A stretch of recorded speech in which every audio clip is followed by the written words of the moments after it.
Corridor. It's the Metro on WDET. I'm Robyn Vincent. And I'm Tia Graham. Today on the show, we start with the question, who controls the grid that keeps your lights on? Who decides which neighborhoods get reliable power and which ones don't? In Ann Arbor, a group of residents is trying to replace DTE Energy with something they own. Then we ask a bigger question. Before you can build a political movement, people have to know each other. They have to gather. We look at how to do that in a moment when folks feel isolated. And later, the man who built black baseball from scratch.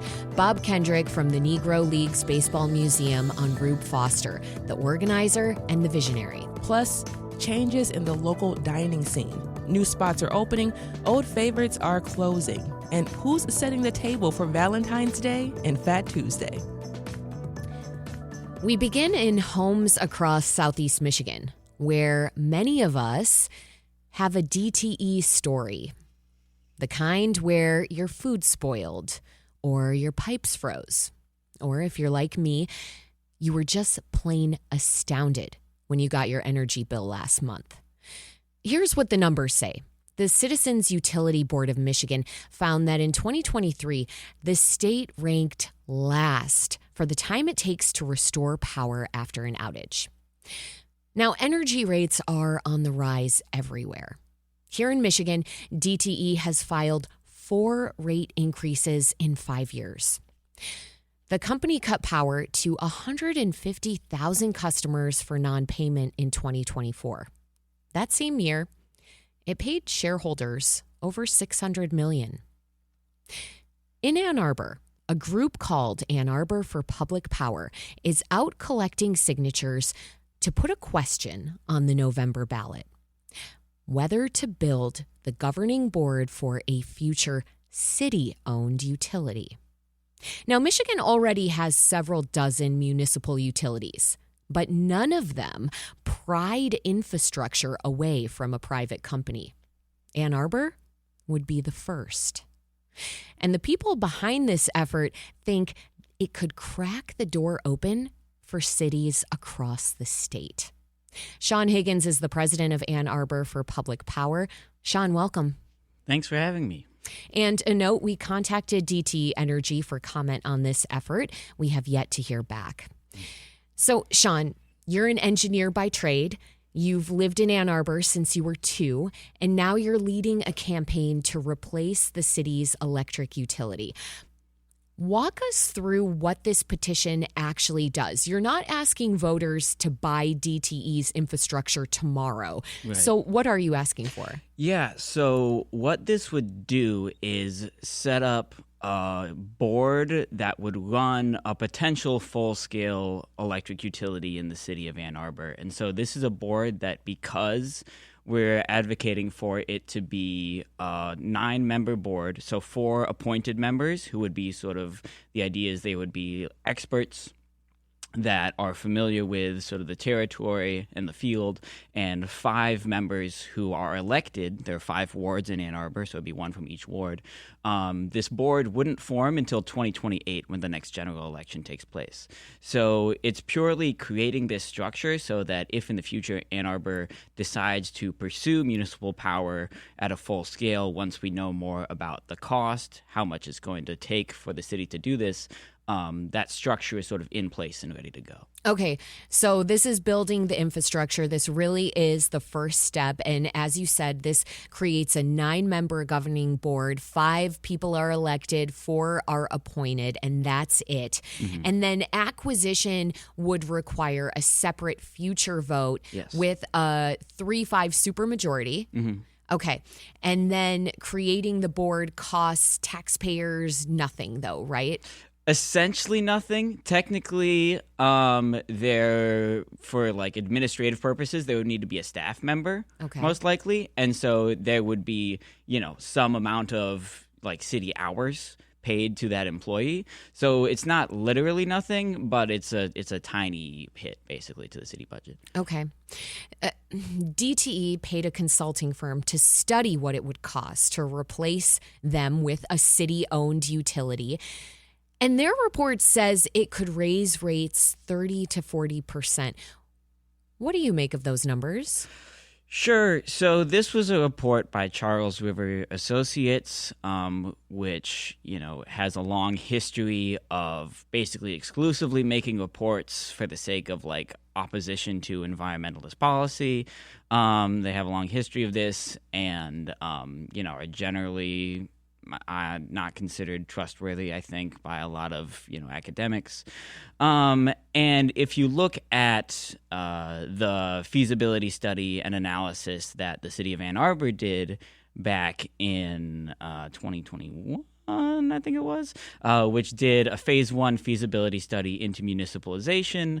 That basically produced an estimate for the cost of municipalization that was in the range of about $280 million to $1.15 billion for the acquisition, and that range basically goes from either actually reducing rates at the lower end to increasing rates some amount in the short term. However, that range is largely composed of legal sort of consideration that we think is not really particularly valid. What does that mean, though? Into. You're talking about in the simplest terms possible, because that is a really wide range, and I want to repeat it for listeners. And again, the city of Ann Arbor did its own study a few years ago. Mm-hmm. It came back with a much wider range of from $281 million to $1.15 billion. Yeah, that's correct. Okay, so explain it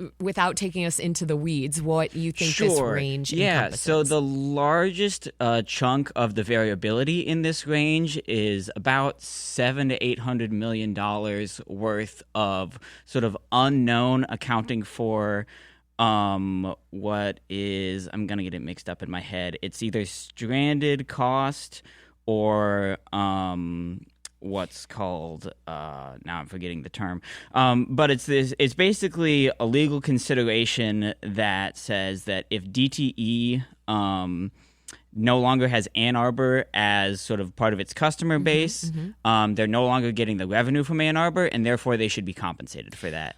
Okay, one thing. Yeah. The city council voted down the next phase of this study that it did last year. So nobody has actually pinned down the real cost. That's fair to say, right? Yeah. So how do you ask voters to take this leap without a firm number? Sure. I mean, so this particular ballot initiative that we're trying to get on the ballot for November is not asking people to take the leap. It's asking people to set up the structure so that if we decide to take the leap, we're ready to do so. And we don't really want to take the leap until we have a proper phase 2 feasibility study. And that council vote was 5-5, and so it was stalled out. But there is support for doing this on city council. It's just a matter of building it up and insisting that this needs to happen. And we initially had more support, but sort of the timing of it, there was a lot of concern from some members of city council about sort of federal funding, such that it just didn't happen. Right. There was the worry of the unpredictability within the Trump administration and what that could mean for federal funding. Let's go back to the voters. Yeah. So you're not asking them to take a big leap right now. Instead, you're asking them to take a small step. Yep. I'm wondering, when you put it to the voters as democratic ownership, because this comes down to who owns the thing that keeps your lights on, how does that land with people? It lands really positively. I mean, there is generally a very negative perception of DTE, not just in Ann Arbor, but across Southeast Michigan. And the idea of having a system that is inherently accountable to us, the residents, the stakeholders, rather than the shareholders of DTE, tends to be pretty appealing to folks, especially when people sort of gain the understanding that there aren't a whole lot of alternatives given the legal sort of restrictions in the state of Michigan downstream of DTE's lobbying at the state level, basically. But running an electrical utility project is quite complicated. I mean, you know that. You have been immersed in this work. I think some people might say, well, we should leave this thing to the private sector because that'll attract the best talent to be able to run a complex utility project like this. What do you say to that? If you look at DTE, they have one of the dirtiest fuel mixes, burning about 41% of their sources from coal. They have some of the worst reliability and some of the highest prices in the Midwest in this area. And if you look at the publicly run utilities in Michigan, at Lansing, Chelsea, Wyandotte, etc., these places consistently have cheaper rates, have better reliability. And the city of Ann Arbor regularly gets awards for its water and sewage municipal systems. This is a city that is good at running public utilities, and I think totally has the competence to run a public electric utility. And if you look at the places that have municipalized their electricity in the past couple decades, like Winter Park, they municipalized back in 2005, I want to say, and they just recently won an award for the best reliability of all utilities in the state of Florida. And they municipalized not for environmentalist reasons, but specifically because of reliability, because of how poor their utility was at taking care of them after they had this horrible storm. And over the last decades, they have undergrounded over 80% of their lines and have incredible reliability. I'm glad you're bringing up Winter Park, Florida, because it's basically the only city of any size to pull this off in the last 20 years. In Boulder, Colorado, residents spent 10 years and $30 million trying to do what you're doing. And they did have to give up. However, residents will point to a really big win with Xcel Energy. That's the utility they were fighting against. And that is Xcel Energy is now using a much higher percentage of renewables. It's at least twice what DTE uses. But what's different here? I mean, given Winter Park, Florida is basically, funny name, by the way, Winter Park, Florida. It's basically the only city of any size to pull this off. What is different? What do you think makes your effort different? Sure. There are a couple things. I think one is that Boulder exists in Colorado, and so there are different legal structures and rules in place. I think there are various reasons that doing this is easier in Michigan, in the sense that forming a public utility at the municipal level is enshrined both in the Michigan State Constitution and in the Ann Arbor City Charter. I think that we can learn from some of the sort of mistakes made in the structure of the utility and utility board that Boulder sort of did. What do you think some of those mistakes were? Why did they end up acquiescing? So a big part of it was that they got into a pretty thorny legal battle aside from the acquisition itself, where essentially they, in sort of the charter amendment to form this utility, I believe, had said that they could sort of guarantee, or they made a promise that they would provide cheaper rates than Xcel. And before the utility was even sort of running, Xcel sued them saying that's not a promise you can necessarily keep. And it ended up being this huge, very expensive legal battle for the city. And it ended up being so costly that they ended up giving up the public utility back to the Xcel. However, they do have multiple basically triggers or threshold points over the coming years where the city could, if they choose to, decide to remunicipalize, basically. So in other words, this is a battle of David versus Goliath. I mean, we're talking about going up against really powerful entities. Yeah. That is what DTE Energy is. That is what Xcel is in Colorado.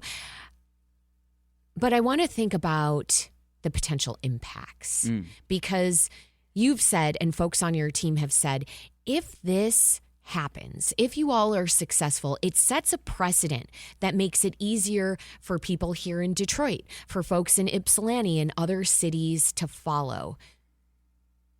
Do you think that scares DTE? I mean, first, actually, before you answer that question, why do you think it can open the door? I think that, in practice, we would produce the city would produce a phase 2 feasibility study that would create a more precise estimate for the cost of this thing. That would be sort of Exhibit A in the evaluation court case, because DTE legally has to, sell, if we get that 60% vote to acquire, legally DTE has to sell their poles and wires to the city of Ann Arbor. That's part of it. Which, again, this has not happened in Michigan. Yeah. This would be a huge So this would be change. totally new, and this would go to the circuit court, where there would be an evaluation case that would basically determine, after, disagreements between the city's attorneys and DTE and their attorneys, what is the cost of municipalization going to be. And so that serves as a very valuable precedent to say, for cities to know what to expect, basically, if they decide to pursue this path.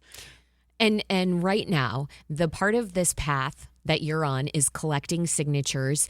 You have to collect 6,500 signatures. That means knocking on a lot of doors. Mm-hmm. That means connecting with a lot of different folks in creative ways. What are you learning about your neighbors through this work?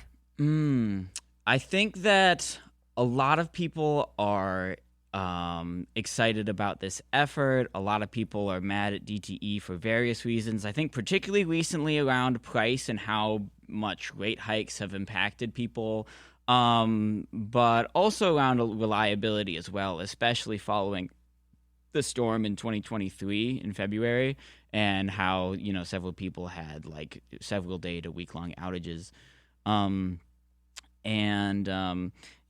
A lot of people are excited by this effort and are looking not just at what we're doing in Ann Arbor for public power, but like what sort of the city is doing in Ann Arbor already to compete with or push back against DTE.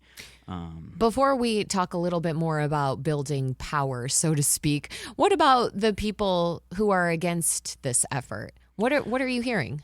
Mostly that, and this is the main talking point that DTE is leaning into with this sort of Charles Rivers Associates report that they had done. They're mostly leaning into the cost argument and concerned about the cost argument. And again, the report is claiming that energy rates would rise between 30 to 40%. Mm-hmm. So you have folks who are citing that report, meaning that has been... I don't know if there are a lot of people citing that report. We've talked to various city council members in Ann Arbor. I think that not a lot of people take it seriously, frankly, for good reason. But people still basically express concern that this is going to be a boondoggle, that this is going to be very costly. Sean, there's a version of this story that lives in spreadsheets, kilowatt hours and rate cases and infrastructure bonds, which is going to make some folks just kind of glaze over. And then there's the version where it's just neighbors deciding together what kind of place they want to live in. Which story wins this campaign? I think that mostly the latter one does, though I will say that, Ann Arbor is a very educated town. It has the highest, I think it still has the highest rate of PhDs per capita. And there are a lot of high information voters that do care about the spreadsheet argument. And so for, the past year and a half or so, me and the other folks in our research working group have been working on this document that basically makes the case around cost and talks about how, Ann Arbor has a AAA bond rate and could take municipal bonds out to buy this. And this would not affect taxes. It'd be paid out in rates. I won't get too deep into that. But there are a lot of people that do care about that argument. But I think most people in the city of Ann Arbor respond more deeply to this idea that this would be a system that's accountable. This would be something that we as residents would have control over. And at the end of the day, our money that we pay in electric rates are not going to be going to shareholders or lobbying efforts or DTE's like C-suite executives, and instead is going to be reinvested in the community. We know that's going to happen. So this is multifaceted organizing, in other words. It's not about just speaking to people's hearts and minds. It's also speaking to the data. It's also speaking to the numbers. And that's how you're hoping to cast the widest net possible. Yep. I want to end on this notion of power because we've been using that word a lot. And it's power over DTE and large utilities like DTE, and it's power over your own energy future. What does that word mean to you at this point in the campaign? You know, I think a lot about the, multiple meanings of the term public power and how obviously we are pushing for, municipally owned electricity, but also this is a campaign about the power of the people, the influence of the people to control our destiny and what we want. We live in a very concerning time politically where there is a lot of, corporate and moneyed and elite influence over politics, over our elections. One could say that DTE is also an acronym for delegitimizing the elections from how much money they spend on, lobbying politicians and pushing them in the direction against environmental policies. And, I think that power and public power is really about organizing and pulling people together. And despite the concerning nature of modern politics, asserting that we have influence. If we band together, if we organize, we can push for positive change and we can achieve it. And this movement has in ways already and will continue to. Sean Higgins is president of Ann Arbor for Public Power. Sean, thanks for discussing your campaign to replace DTE Energy in Ann Arbor and how you believe this effort can scale in other cities. Of course. Thank you so much.